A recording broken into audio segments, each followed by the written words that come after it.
Thank you for joining us for this 2022 Energy Code session. As you get started, a few housekeeping reminders.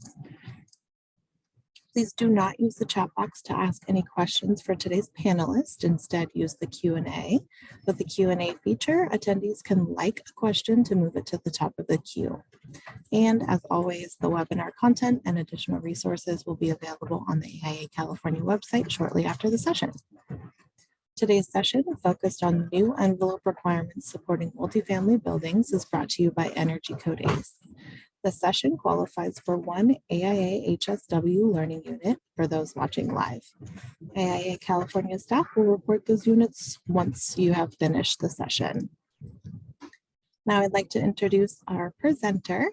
Gina Rada is the principal and owner of Gable Associates LLC in Castro Valley. She has been in the energy modeling field since 1991. Gina is a Title 24 energy analyst, performing a wide range of responsibilities in both residential and non-residential construction pertaining to compliance standards and energy modeling, and is a respected subject matter expert informing the statewide code development process. Gina, thank you so much for being here today. I will hand it over to you. Great. And I know we practiced this. There we go. Are we all set? Practice successful. Yay. So I want to welcome all of you guys here today. One of the building types that we specialized with here at Gable Energy is multifamily buildings. So these buildings are near and dear to my heart, and I am hoping as I bring you through what the envelope requirements are for this next code cycle, you'll start feeling comfortable with the new way that the Energy Code is speaking about these building types in this next code cycle. So again, I think most of you have hopefully been aware of what we do here at Energy Code ACE. We have three buckets. We have tools, training, and resources at Energy Code ACE. In terms of tools, what I'd like to highlight, and I know I've highlighted for many of this for you before, is our reference ACE. That is the actual code language itself, plus all the supporting manuals. But I'd also like to highlight Q&As. Those are the questions that are asked from the industry to the Energy Commission to us here at Energy Code ACE, and the vetted answers that have been curated over time. It's an incredibly huge, robust database of questions and their verified answers.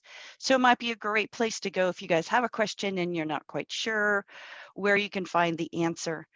Training, we do have a series of classes that do support just you, the architect, and how you work with these building types. And they're available about every 3 months. We offer our architectural series that supports either single family, multifamily, or non-residential. And our resources are our fact sheets that are one topic that we dive into deep, such as envelope. Our envelope fact sheet will be coming out probably the beginning of next year. This code cycle change has been a pretty heavy lift, I got to tell you, with all the updating we've had to do here at Energy Code ACE. So some of our material is not going to be available until the beginning of next year. I'm hoping that all of you are aware of the fact that the Energy Code is going to change along with the rest of the building code, January 1st of 2023 for buildings that apply for permit as of that date. So if you are designing a project and you haven't thought about, when am I going in for permit? Now is the time to figure that out. And that if you want to get it in before the end of the year, one, you're checking to make sure when your building department will be open for you to be able to submit. And also, is your energy consultant have time on their dance card to fit you in before the end of the year?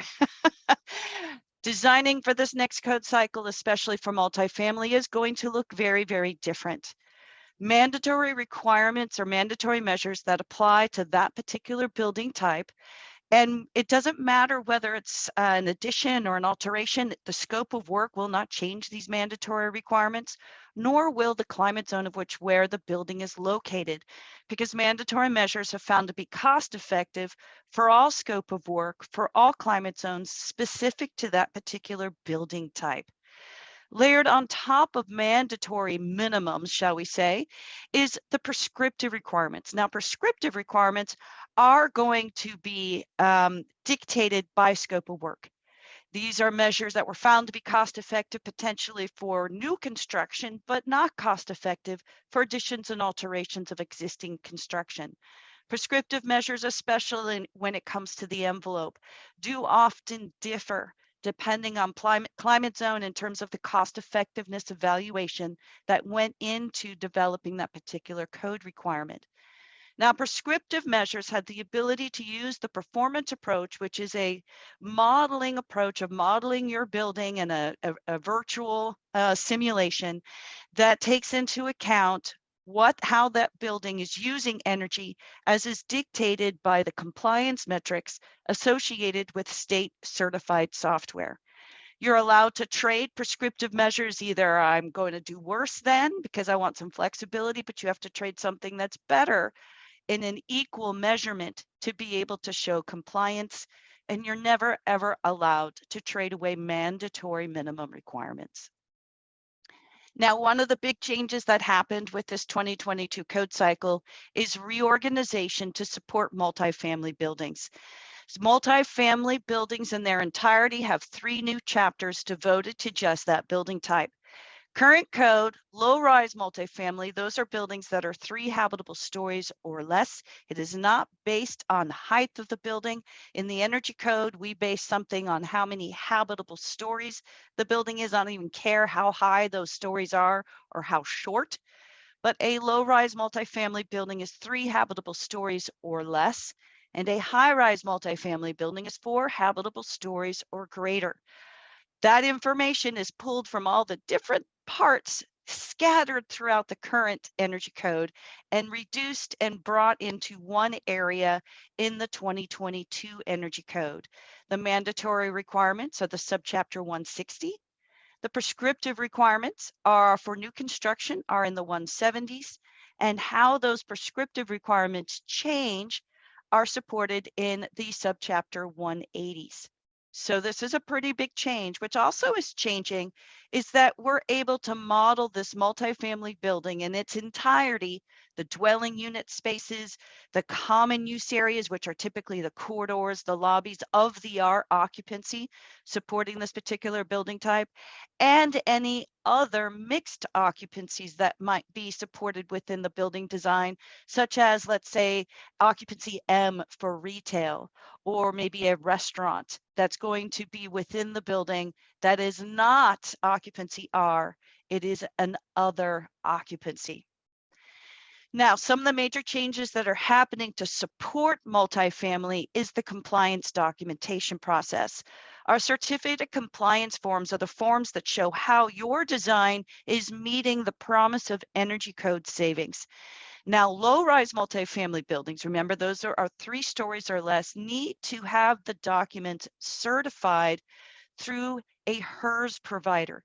And because of that, low-rise multifamily forms now have a designation called LM for low-rise multifamily, which will have to be registered through a HERS provider site. High-rise multifamily 4 stories or greater will have an NR designation for the same exact information, but it doesn't need to be registered with a HERS provider. So there's a completely different process behind low rise versus high rise. So it's really important for us to understand how many habitable stories are associated with the building. Again, that certificate of compliance form is the promise of how your design and how it's being constructed is meeting the energy code. If there are any changes happening out in the field, guess what? Those changes do need to be incorporated into the certificate of compliance and updated and go through plan check again if we have changes that are going to change how the building is meeting the energy code. The certificate of installation forms, the certificate of acceptance forms, and the certificate of verification forms are forms that are to be provided out in the field during construction, of which they are to be verified that they're made available and are correct by the local authority having jurisdiction, but the intent is for them to be handed over to the building owner as liability documents of who has taken the liability responsibility of how that building meets the energy code throughout the construction, testing, and verification process of all of these many different building features that are subject to energy code requirements of this particular code cycle. The last letter of the forms tells us who's responsible for enforcing the information on those forms. That's a different class. We're not going to talk about that today. So many of you might be going, climate zone. She said climate zone many times about how that dictates the prescriptive requirements and potentially dictates the flexibility measures I can take advantage of in the performance approach. Understanding and knowing your climate zone is important because that sets a baseline of what you're going to have to meet and what you're going to be compared to in your performance calculations, which most new construction projects, especially multifamily, do go performance. There's this great tool that's put out by the Energy Commission. It's called the Easy Building Climate Zone Search that is linked to Google Earth. It is such an amazing product that's out there for free. You just need to get this particular link, which is at the bottom of my screen. You might want to click it now so that you can play around with it, but it's going to allow you to put in the address, the city, even just the street. You're not quite sure what the final address is going to be to determine what is the climate zone associated with that particular project. So I have a question for you guys. Would love it if you answered potentially in the chat so we can keep the Q&A open for your question and answers. What type of multifamily buildings do you guys work on? Do you work on garden style? Those are typically low-rise multifamily buildings in which there's no common corridors or lobbies. Each unit is accessed from an exterior door. Do you do mid-rise, which is typically within 75 feet of the ground? Do you do high-rise, which is greater than 75 feet from that entry at the bottom level? Do you do mixed use? So I'm seeing a lot of you guys doing mid-rise and high-rise and mixed use. Not so many, I don't think, are doing garden style. That ends up, there's a few there who are saying you guys do mostly garden style. Understanding stadium. Stadium is a building type? Huh. I'm wondering what type of building type that particular is. So, and I have to say, Nick, I'm afraid that putting that link into the chat's a little bit challenging for me to do and keep us on time. You will all have access to the slide deck afterwards, in which those links will be provided within that slide deck after this event today. So thank you so much for letting me know what types of buildings you guys do. It looks like there's definitely a mixture of things going on now. Identifying and understanding your multifamily building type is incredibly important in understanding how the energy code is going to apply to the construction and design of your building. Now, when we talk about the energy code, we have to talk about how we measure things when it comes to the envelope. We have a tendency to use U factors. U factors an overall rated value for all the features associated with assembly and assembly. Now, what makes how we measure and determine a U factor unique, because of course the energy code always has to do something that's unique, is that we only have a couple of tools that we can use to determine that U factor. We can use the joint appendices chapter 4, which is a series of tables that gives us very simplistic line items to choose from to determine the overall U factor. We can use that performance software that's approved by the Energy Commission and use the layers function of that software, but each one of those building features that are within the layers function are to be pre-approved and given to us by the Energy Commission. So if you have something that's very unique and has not been provided to me as a building feature by the Energy Commission, I can't model that the way you might be thinking how we're going to get these U factors. So working with your energy consultants, and 100%, the very first thing we should be doing is, what is our building type? What is our climate zone? And then now let's talk about our various assemblies and how are you determining its energy performance, and how am I, as the energy consultant, determining its energy performance? And one thing to be aware of, for me to use an R value for any product, meaning that it's an insulated R value product, it has to be certified to the Bureau of Household Goods and Services as an insulation product. So you might go, Gina, dense board, that has an R value of R3. And I'm like, I can take into consideration how it'll affect my overall U factor. But that dense shield board at R3 is not an insulation product and cannot be used as a means of meeting continuous rigid insulation requirements that we might be determining is needed to get the U factor that shows compliance to the energy code. I am also provided links to the PDF and Excel document that support what is currently certified by the Bureau and Household Goods and Services. It's elusively difficult to find.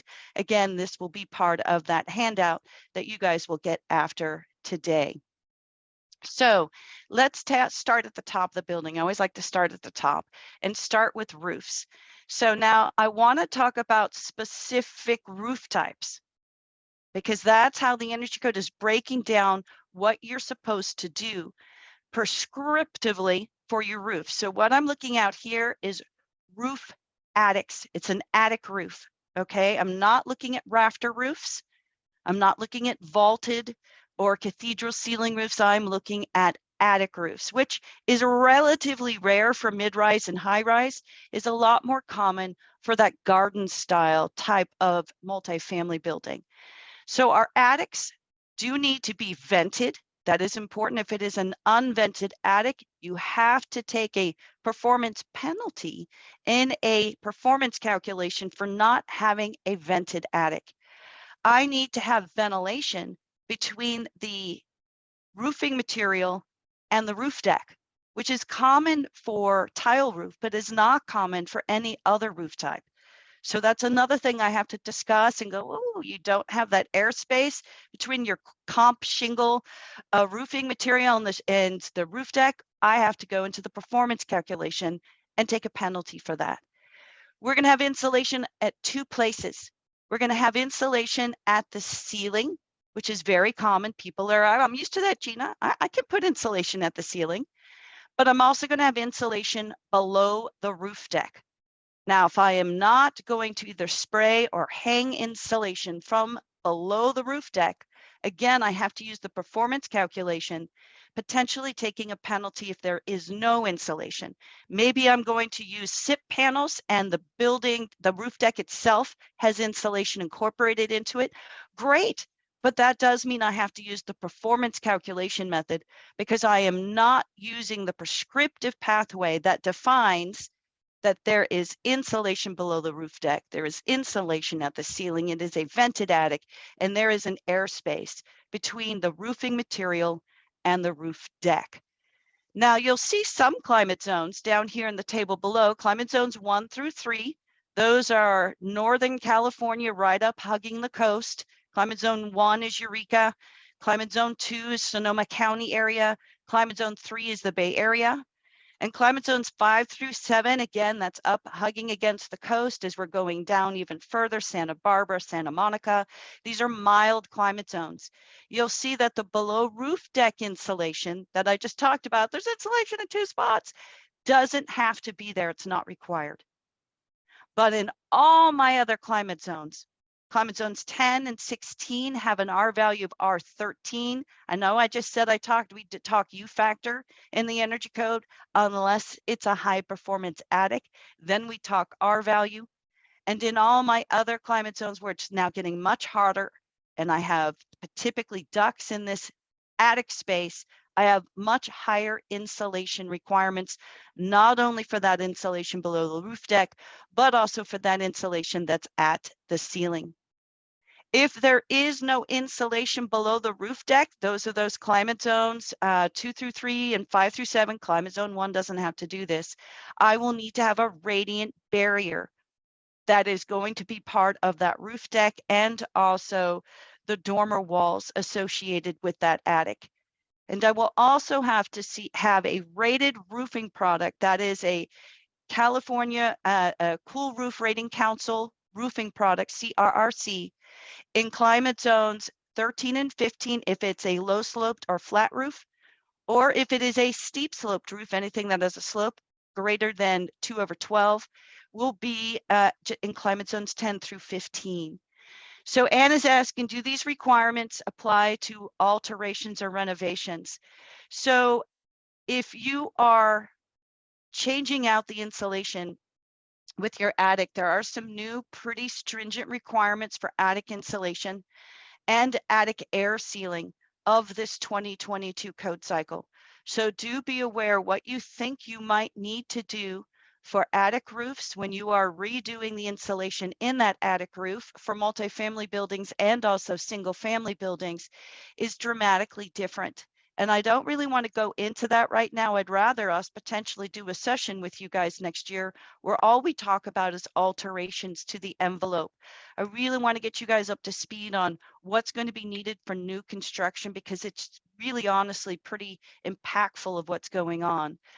Rated roofing products will be in play for all altered roofs depending upon the square footage that's being altered and or the percentage of the roof that is being altered. Now, remember I said with that attic roof, it was all about, we had these insulation requirements that got higher and higher, the hotter the climate zone because we have ducts in the attic. But you might be going, well, Gina, that's not what I typically do with my multifamily buildings. With my multifamily buildings, typically we put the ducts below that ceiling that has the insulation on it. And our ducts, we don't put any of that mechanical equipment in the attic space. If that is true, you'll notice that the below roof deck insulation is now not required. Okay. If ducts are in the conditioned space and I have an attic, I then just have to do the ceiling insulation dependent upon my climate zone. I do have to do that radiant barrier now because remember, I don't have the below roof deck insulation requirements. And I will have the rated cool roof requirements just like I did for an attic roof that had ducts within that attic space. Now let's talk about non-attic roofs or rafter roofs. And this is what I typically see with most multifamily buildings, especially mid-rise to high-rise. We usually have flat roofs because we're putting a lot of mechanical equipment up there and we're trying to reduce how much of the footprint of the site plan that we're using to support the functions of the particular building. Now here we have U factors. So now we shifted back to U factors.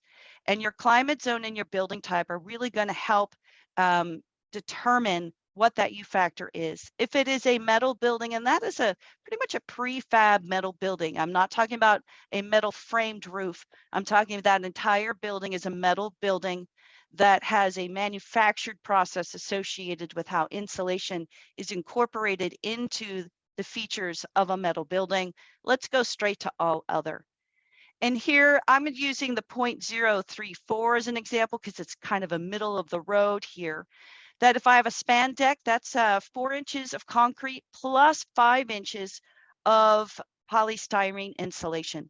So it's pretty beefy in terms of that mass and that insulation. If I had no concrete, well, then I'm going to have more insulation requirements to get an overall U factor that's equivalent. If we're using wood frame rafter roofs, you'll see that we're looking at an R38 insulation that's associated with being interrupted by the framing. When we talk about metal framing is the best conductor for energy out there. And we want to break that transfer of energy with a thermal barrier.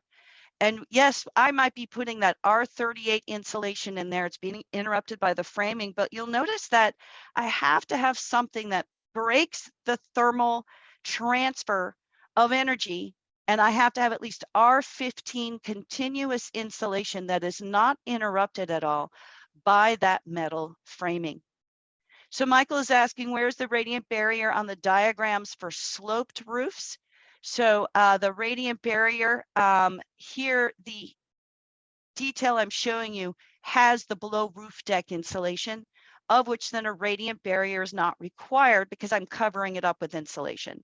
If I wanted to use a radiant barrier anyway, that radiant barrier would have to be installed below that below roof deck insulation, which can be a challenge and is definitely going to add cost associated with the labor associated with this particular assembly. Here with this detail that I have that has no insulation below the roof deck, that radiant barrier is on the other side of this roof sheathing. So it's going to be the shiny side down to that vented attic is where we want to have that radiant barrier. So let's talk a little bit about fire ratings. So fire ratings are determined based on the size, the height of the building, and also based on some configurations, such as if it's a podium or a non-podium building. And we look at what are the fire ratings that are associated with my occupancy type, and then what is the height and or type of construction. This is not dictated by the energy code, but we have to take that into consideration when we determine what is my wall efficiency requirement of the energy code. Because brand new to this 2022 code cycle, framed walls now have two considerations. Is that framed wall a 1 hour or greater fire rating? Or 1 hour or less fire rating, or is it a greater than 1 hour fire rating? And if I have a greater than 1 hour fire rating, then I have some leniency in some of the climate zones associated with that U factor. And this is all about how many rated assemblies do we have out there that allow for the continuous insulation that is pretty much the only way we're going to get these U factors. I don't care if we're doing a wood framed wall or a metal framed wall, you cannot get these U factors without continuous insulation outside the framing. That could be that the continuous insulation is on the outside of the wall, it's on the inside of the wall, or it might be within the wall, such as a staggered stud wall, of which that continuous insulation is incorporated within the framing because the framing doesn't go all the way through and break that thermal barrier that we're trying to maintain with our insulation. Metal buildings, again, have their own unique requirements because of that manufactured process associated with metal buildings. And when we talk about mass buildings, mass walls are dictated prescriptively when they're above grade. Below grade mass walls do not have prescriptive requirements, but in that performance calculation, I do want to take them into consideration because mass does allow me to shift how energy is being transferred through the building and being maintained within the building. Now, when I talk about mass walls, I do need to know, is it a lightweight mass wall? Is it a heavyweight mass wall? And you can see with heavyweight, there's a lot more considerations for what that U factor is dependent upon climate zone.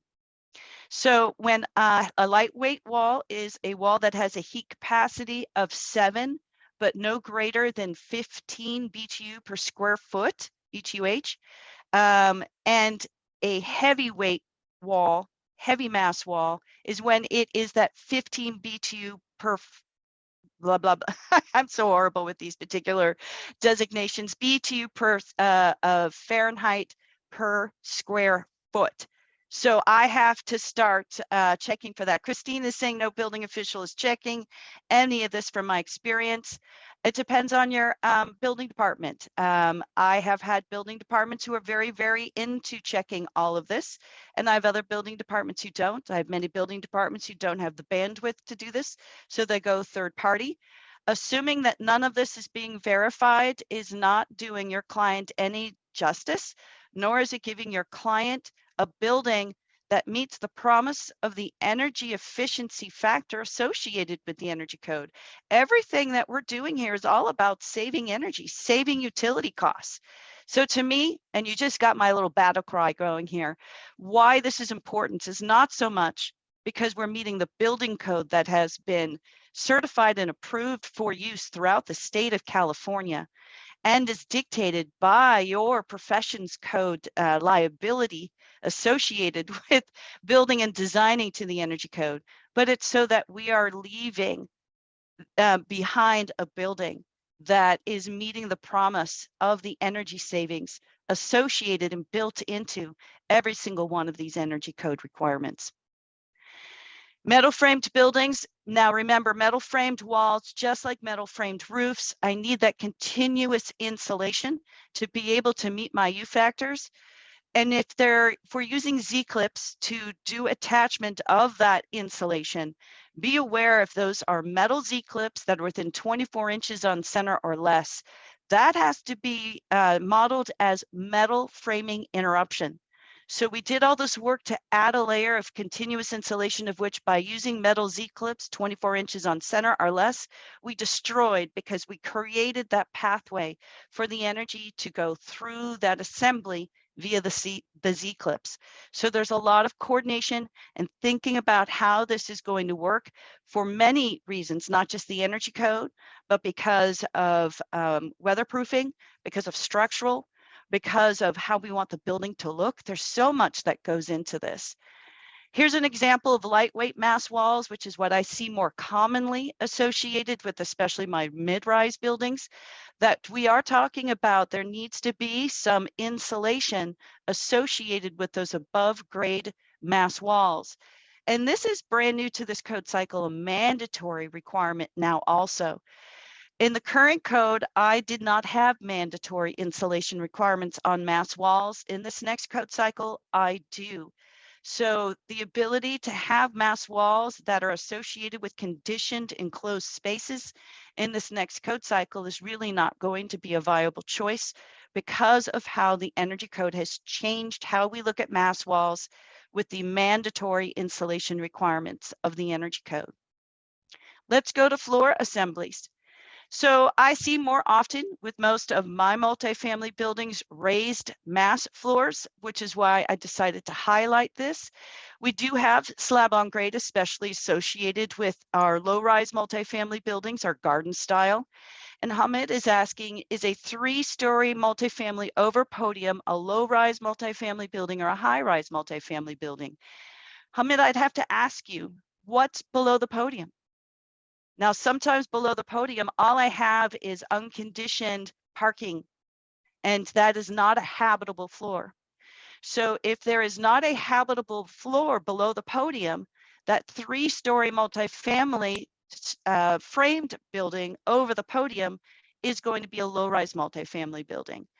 But if below that podium, I have some R occupancy. I've seen of some projects where they do have some R occupancy below the podium, or if it's a mixed use building in which maybe I have some retail or restaurant spaces, and that is now a habitable floor. Now that is a 4-story building. So Hamid is saying, I'm telling you, Gina, it's going to be a retail space. And I know that that's habitable because the building code says that has to be heated to meet 68 degrees Fahrenheit, 3 feet above the floor on the coldest day of the year. And that is now a habitable heated space. That makes it a 4-story building. I don't care if it's different occupancies. All I'm looking at is what floor has habitable space on it, and then how many floors of that do I have? If it's only 3 habitable stories or less, it's low rise. If it's 4 habitable stories or more, it's high rise. If it is a 10-story building, but only 3 of them are habitable, that's a low rise multifamily building. So slab on grade, typically associated with our low-rise multifamily buildings, only in climate zone 16, that's where the snow stays on the ground, is going to have a slab edge insulation requirement, even if you're not heating it. In all climate zones, if you are heating the slab, insulation at the perimeter of that slab is a mandatory requirement, and there's no wiggle room when it comes to that insulation needed for heated slabs to prevent that heat from escaping via the edge of the slab. Wood framed floors, R19, nothing exciting or interesting or new there. Raised mass, all of these U factor requirements do dictate some sort of insulation, even here with climate zones 3 through 10, with the U factor of 0.269, does dictate a certain depth to that mass floor for it to meet the U factor of 0.269. So again, really looking at what's the climate zone, what's the height of the building, and what are all the various assemblies with how I determine the energy efficiency versus how you determine the energy efficiency. How are we syncing these up? Any other floor type I didn't mention already. So I challenge you to think of what floor types did she not mention already? Maybe metal framed. I talked about wood frame, but I didn't talk about metal framed floors. We have a category that just basically says anything else we didn't think of is in the all other category, of which these requirements are even more stringent than those associated with my wood framed, with my raised mass floors. So what type of framing do you guys typically work with? If you wouldn't mind putting this into the chat, do you guys typically work with metal framed buildings, which is typically associated with those high-rise buildings that are over the 75 feet, in which the fire rating will dictate we're going to see a lot more metal framed? Do you see wood framed buildings, or do you do something interesting? You know, something I haven't even talked about, such as SIPs or mass or something like that. So I am seeing that a lot of you guys are doing both metal framed and wood framed, seeing a lot of that, and probably also mass associated with those podium style buildings. I am seeing someone says they're not using rigid insulation. That ain't gonna work anymore for you, Becky. Please, please, please make sure that you are up to speed on what's going to be needed for your project to show compliance, because we are finding with the runs we're doing, with the brand spanking new software that is coming out to support this 2022 code cycle for multifamily buildings, the ability to go without rigid insulation on the walls is close to impossible when you have to also meet many of the other requirements that we've talked about on previous series associated with the 2022 code cycle, such as source energy, electrification, PV, and battery, which is recorded on previous sessions that we've done here with you guys. So Chuck just asked about, how about glass curtain walls? Well, how did you know, Chuck, that that's exactly what we were going to go towards? And Andrew, yes, battery is not going to be required for low-rise multifamily, but battery will be required for high-rise multifamily in this upcoming code cycle. Okay, window rating. Window rating is so very important, guys. Window rating is something that this is where I typically find projects go wrong during the construction practice. And this goes to Emery's question of a building. So if the building owner has to go back to plan review because something changes during construction, does all construction need to stop while the changes are being reviewed? So a lot of times I'll get submittals and they are not providing the same specification and verification of the window spec as what was dictated during the certificate of compliance process of the project. So I'll go and I'm like, okay, how are we going to be able to support this particular submittal and the flexibility they would like to have with the window? And we might have to go, we have to change what was approved during plan check from this particular U factor solar heat gain coefficient of the window spec and do something different. Now, typically, most building departments do not require you stop all construction when you go back for plan review because of something is being done differently than what was approved. They typically will say, hey, no moving forward on the window install until we get this verified through plan check, but they typically don't do a stop order for the entire site, but they might have some considerations of how you may be able to proceed with a specific building installation. So I have yet to find that you have a stop order just because of one simplistic update that might need to happen regarding insulation choices or window choices, but that is going to depend very much upon your building department. And it looks like Sarah would like to be able to answer that question live. Sarah, did you have something you wanted to add to that? Do we have the ability to have people speak out loud, Rebecca? We do, if you would like for them to come off of mute, if they raise their hand, they can. But that was just being dismissed, and since you answered it live. Okay, well, Sarah, maybe at the end, if we have some time, I'll ask you to unmute yourself to provide more information regarding that topic if we need to talk about it further. But let's move forward and get towards the end of our presentation together and move on to Windows.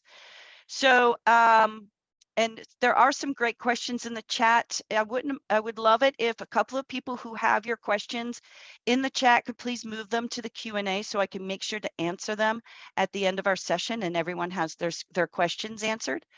So NFRC, what is that and why is it important? So NFRC is a National Fenestration Rating Council and is a third-party certification process associated with how good really is your window. And a lot of times people are surprised with how good or not so good the actual performance of their window product is. And the window product includes the glazing, the framing, and the clips that keep it all together. Those are all things that are considered when we determine the efficiency of our window product. And NFRC is what the Energy Commission wants us to use. This could either be a manufactured product or a site-built product. Manufactured products typically get an NFRC label, and there's one process of how to get your manufactured window products through the labeling process. But most of the projects I work on have a mix of manufactured window and site-built window in which it is manufactured for that building at a manufacturing plant, but it is done specifically for that site. It's not something that people can pull out of a catalog and say, hey, I want that for my building too. It is site-built for that particular address. And the NFRC process associated with our site-built products are what we call the CMA approach, the component modeling approach, which is a virtual simulation, very much like our performance approach, of the components associated with the proposed site-built product, and that's how we get our efficiency rating. Both of these require either a label or a certificate provided by an NFRC lab. Just as good as, we use the software just like as, is not what's going to be okay. It needs to be it needs to be the NFRC lab. We do have the ability to use the center of glass. Center of glass formula has been something that we've been using mostly over the many decades, but the Energy Commission with each code cycle has minimized and reduced how often we're allowed to use that method because the fact it's not tested. This is a non-tested process in which we say, we promise we're going to use this amazing glass type with this type of framing, and we really are not going to care about how you're keeping it all together with your clips. Now, for 3 stories or less, remember, height, that habitable stories matters. For multifamily buildings, 3 stories or less, you can use up to 250 square feet of site-built product using the center of glass formula, which means it does not have to be NFRC labeled or certified. But if it's a 4-story or more multifamily building, you are not allowed to use that center of glass formula anymore. This is brand new to this code cycle. For any vertical fenestration, you are allowed to use it for some skylights, but skylights aren't that common in multifamily construction. Now, alterations, they are allowing you to use that methodology. But for new construction, NFRC labeled or certified is what we're really needing to have for all vertical fenestration. There is the ability to use default values. These represent the worst window known to mankind, but that's at a humongous penalty in a performance calculation. And the more of it you have, the worse things are going to look. And I have never been able to get a project to work showing compliance with the default window just because they want to avoid the NFRC labeling or certification. But that's what would have to happen if at the end of the project, the NFRC certificate's never provided by the contractor. Then we have to go back and go, oh, they didn't do their part of the thing here. And so we need to go back and model this building with non-NFRC certified products, which is default. And let me tell you, it ain't going to work. We can't show compliance. This is what an NFRC certificate looks like. Here's an example. It's site specific. Project location is very important to this. I'm also going to be looking at that specific glazing type that's being used. to the framing type that is tested and within the database, and then the spacer reference to get my overall certified U factor, solar heat gain coefficient, and visible transmittance. That is to line up and be equal or better than what is in all those compliance documents. Now, there's a window type that is new to this code cycle. It might be new to you if you do not work in areas in which AW rated windows are a thing.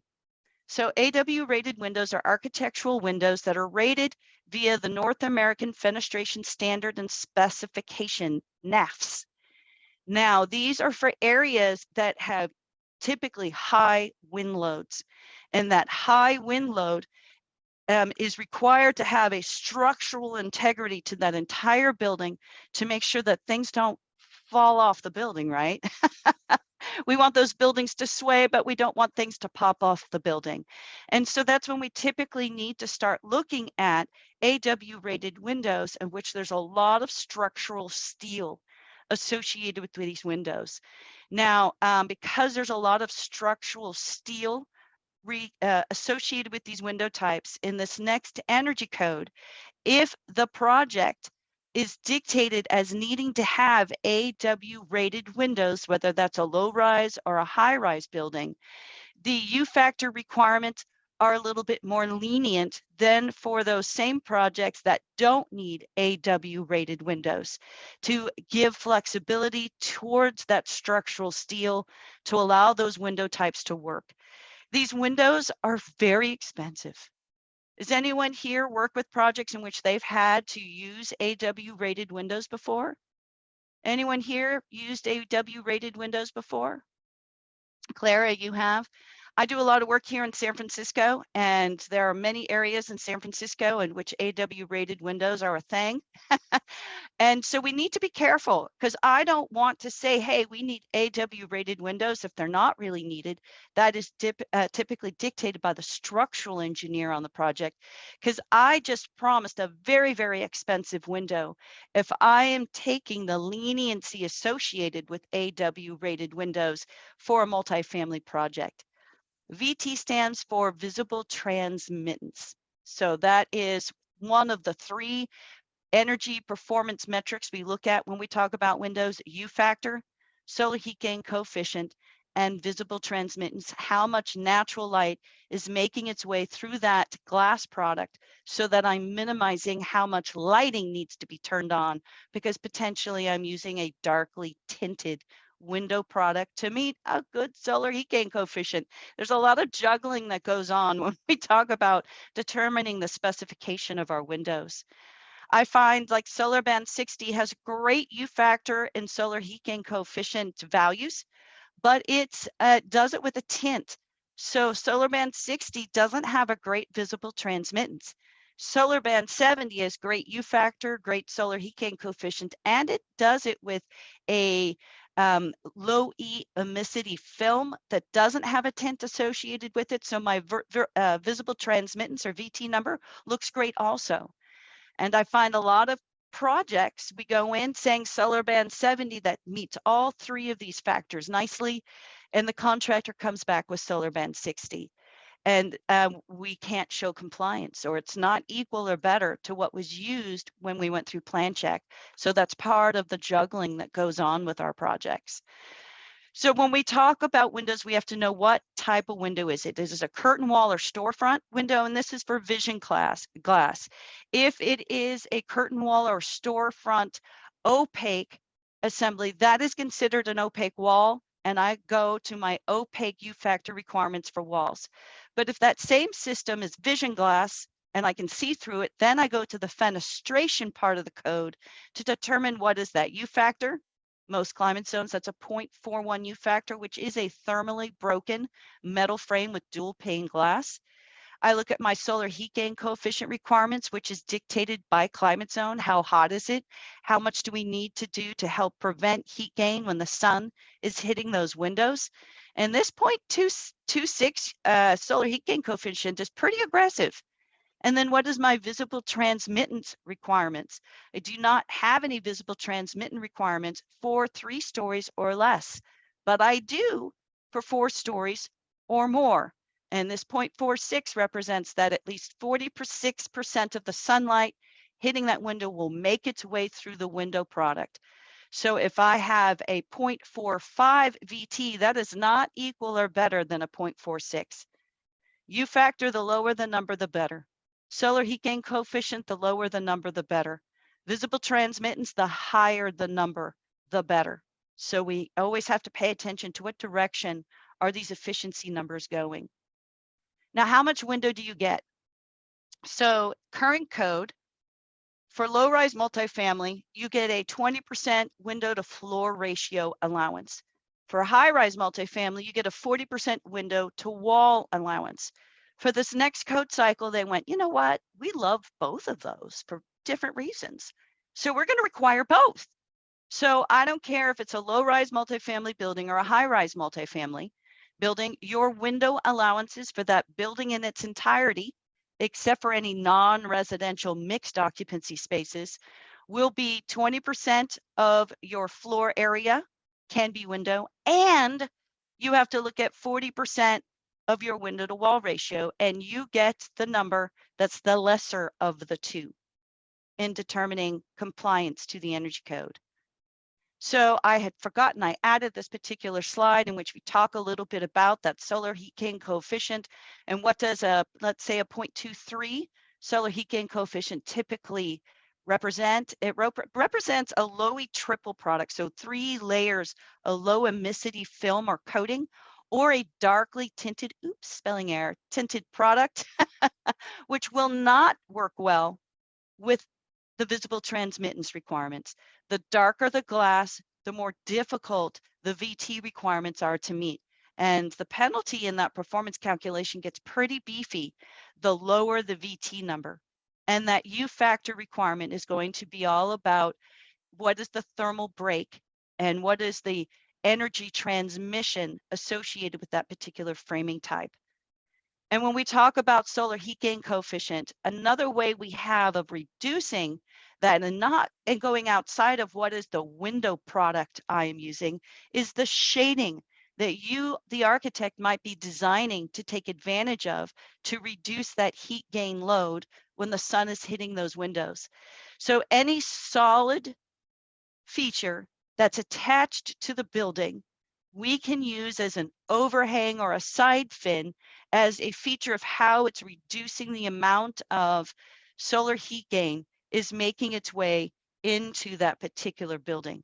So those, any design features, solid and attached to the building that you're incorporating, we definitely want to take advantage of it. So I think I already asked you guys this question. Do you work with AW rated windows? Some of you have. Are you guys comfortable with the NFRC requirements? So I have, McGon is asking, are all the major window manufacturers on board with getting NFRC ratings? It's hit or miss. It really is hit or miss, I got to tell you guys. There are some window manufacturers that are all over it. And they immediately in your face are giving you their NFRC ratings. When it comes to site-built glass, that becomes more challenging. And Sam is asking, is it typically the general contractor's responsibility to obtain the NFRC certificates? That's that site-built where we have to go, what is being designed and used for this very specific site location? Who's responsible for making sure that NFRC certificate has happened? Now, at the end of the day, yes, the general contractor is ultimately responsible for making sure all the certificates and verifications have happened. But honestly, it needs to be the installing contractor, and the energy code supports the installing contractor is responsible for that process, and the backup can be the general contractor. I have many installing contractors that say we did not put the NFRC certificate cost into our contract, into our bid, so we're not doing it. I'm sorry, that's not good enough. That means you are not meeting the code requirements that were given to you as the dictation of what your project scope was and what is required of you.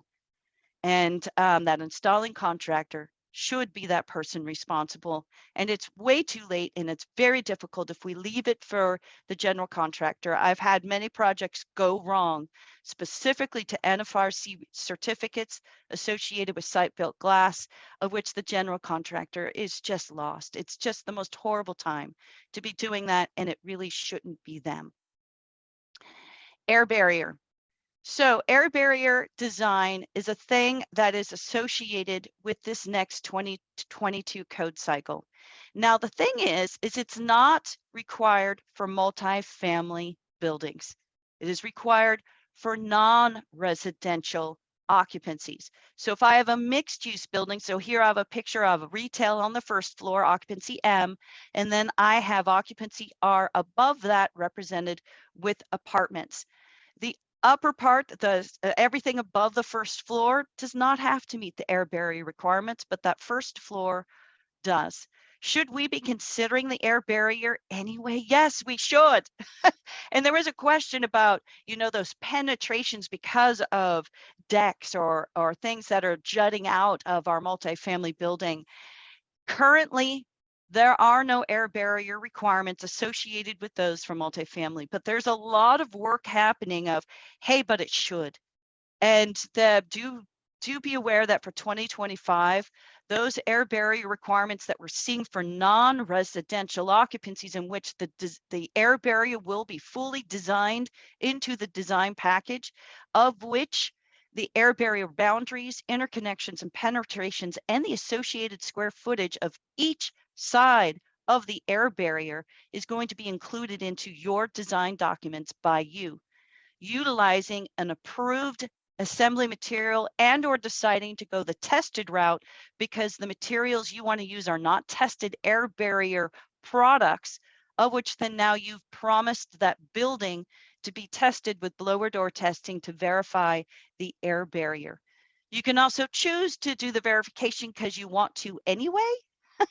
I haven't many people who decide to do verification testing because they want to anyway. So let's talk a little bit about testing and verification associated with our multifamily buildings for this next code cycle.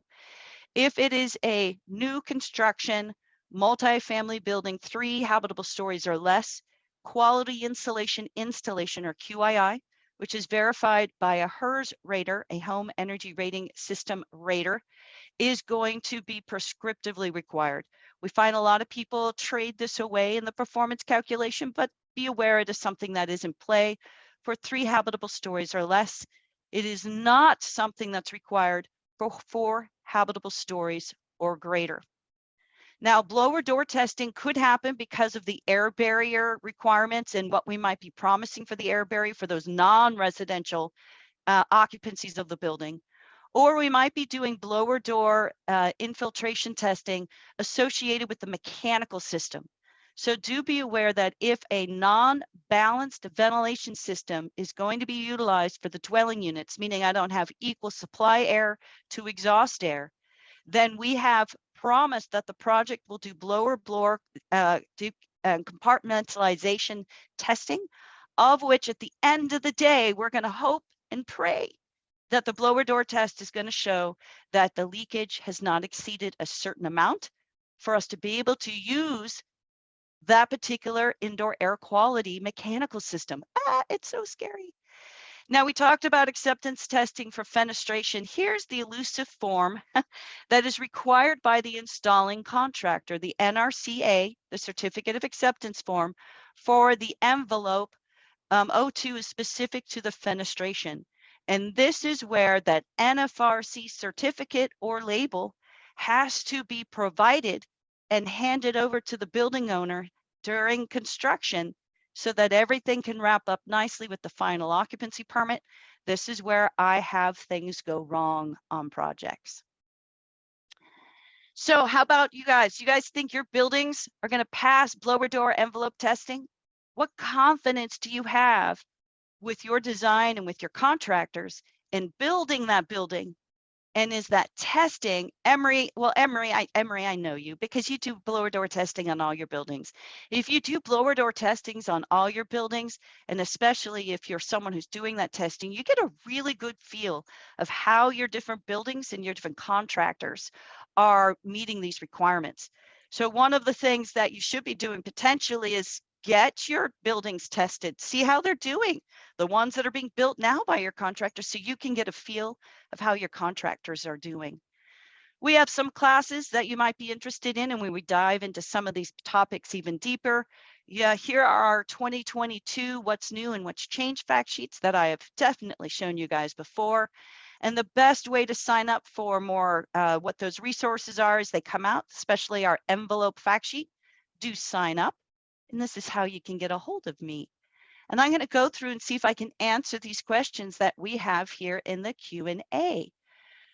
So are the floor ceiling assemblies between multifamily units also insulated? So when we look at the envelope and what is subject to the energy code, it is the assemblies that separate conditioned enclosed space from the great outdoors or conditioned enclosed space from unconditioned enclosed space. So let's say we have a parking garage on the first level. That floor between the parking garage and the dwelling units above will have to meet the floor insulation requirements because it's a demising surface. My walls to the great outdoors will have to be insulated because it is enclosed conditioned space to the great outdoors. But those floors between dwelling units, it's conditioned space to conditioned space. I don't care about the insulation there. Usually it's there because of noise reasons. It's not there because of energy code reasons. Kelly's asking, what thermal issues do exposed concrete slabs create for high-rise buildings with a window wall envelope?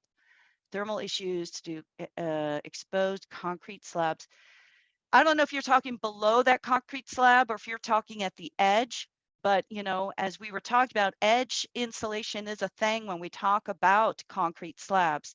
Now we saw that only one climate zone and for low-rise multifamily had slab edge requirements, climate zone 16. Should it be considered? Yes. Will there be future codes that potentially have code requirements about it? Yes. But right now in this code cycle, unless it's a low-rise multifamily building in climate zone 16, you do have flexibility there, but just be careful. That is going to be a place that energy is just going to be sucked in and out of that building. Contractors exclude HERS verification and testing, and inspectors don't check the HERS verification form.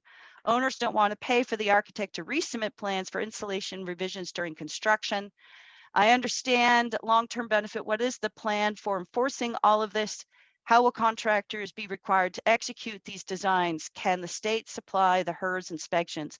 There's a lot of conversations happening at the Energy Commission right now regarding the HERS verification process and the acceptance testing verification process.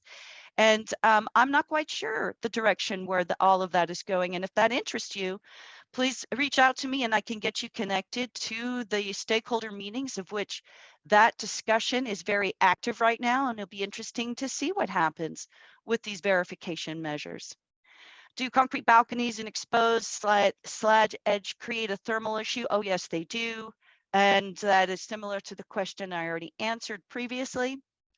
Are all major window manufacturers on board to get NFRC ratings? It depends. I love that. It's my favorite answer. If you have a 3-story building with a roof deck that is accessed via an enclosed stairwell, oh my gosh, you might have to ask me that offline because that's going into a little bit of depth there. How do we know the performance of a site-built window during the design process? We have tricks. We have the ability to do some virtual simulation modeling of those window components. And we should also be aware of the certificates that have already been pulled for particular products. I can go to the NFRC certificate database and look at, okay, here's someone else who used this particular assortment of products. I feel pretty good about using this type of value. So that's going to be very much your energy consultant should be someone who really understands the process and what is it they're going to be able to do. And Rebecca, we're a few minutes after the hour now, so I'm thinking I should stop with the question and answers and that you'll send me those so I can answer them offline. That would be great. Yeah, we did hit our 12 o'clock mark and want to let folks get to their lunches. So I will go ahead and send you all of these open questions. Go ahead and get them in really quick while we do our wrap up, and then I'll send those to you, Gina. And then we'll send them out follow-up email that will go out to attendees. Exactly. And also we'll include the copy of the slides that has all those hyperlinks that I was giving you guys throughout this session. Yes, Thank you for absolutely. another great AIA California series session. It's the last of the year, but to me, this is the one I love the most because I absolutely feel multifamily buildings are how we're going to meet many of our housing crisis issues here in California. Definitely. Gina, thank you so much. As always, we enjoy your informative presentations and your cheeriness. And for all of you who have made it this far, we'll go ahead and submit your transcripts in the next few weeks.